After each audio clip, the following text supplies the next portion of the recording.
Arabia సమయంలో అల్పపీడనం ఏర్పడంతో విశాఖలో రాత్రి నుంచి అయితే వర్షాలు అయితే పడుతున్నాయి. ఈ వర్షాల కారణంగా పలు చోట్ల అయితే మొత్తం అంతా ఉరుములతో కూడిన జల్లులతో రాత్రి నుంచి ఈ వర్షం కంటిన్యూగా ఉండడంతో పలు ప్రాంతాలు అయితే జలమయం అయ్యాయి. మనం చూడొచ్చు ఈ అల్పపీడనం ప్రభావం విశాఖ సముద్ర తీరం వద్ద అయితే ఉన్నాం.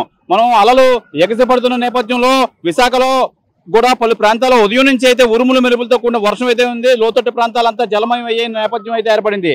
ఈ అయితే ద్విచక్ర వాహనదారుల పాదచారుల అవస్థలు అయితే పడ్డారు. అలాగే ప్రధాన కూడల్లో పలు ప్రాంతాల్లో అయితే ట్రాఫిక్ అయితే అంతరాయం అయితే కలిగింది. ఈ నెల 23 నుంచి కొనసాగుతున్న అల్పపీడన ప్రభావం పలు చోట్ల అయితే భారీ నుంచి అతి భారీ వర్షాలు కురిసే అవకాశం అయితే ఉంది. అలాగే తెలుగు రాష్ట్రాల్లో భారీ వర్షాలు కురిసే అవకాశం ఉందని చెప్పి వాతావరణ శాఖ అయితే పేర్కొంది. అయితే ప్రధానంగా మనం చూసుకోవచ్చు ఈ వాతావరణ శాఖ బులెటిన్ అయితే రిలీజ్ చేస్తారు. రిలీజ్ చేసినప్పుడు మొత్తం అంతా వివరంగా వెల్లడించే అవకాశం అయితే ఉంది. ప్రధానంగా ఈ అరేబియా మహాసముద్రంలో అల్పపీడనం ప్రభావం మొత్తం అంతా ఈ వర్షాల ప్రభావాలు అయితే ఉంటాయని చెప్పి వాతావరణ శాఖ ఆల్రెడీ వెల్లడించడం జరిగింది. అయితే దీని ప్రభావం మొత్తం అయితే మత్స్యకారులకైతే వేటకు వెళ్లకుండా అయితే వీళ్ళు హెచ్చరికలు అయితే జారీ చేశారు. ఈ నేపథ్యంలో మొత్తం ఈ వర్షాలు ఎక్కడికక్కడ కురిసే అవకాశం అయితే ఉంది. దీనికి సంబంధించి ఈ డిజాస్టర్ టీమ్ అలాగే వాతావరణ శాఖ అయితే హెచ్చరికలు జారీ చేస్తున్నారు.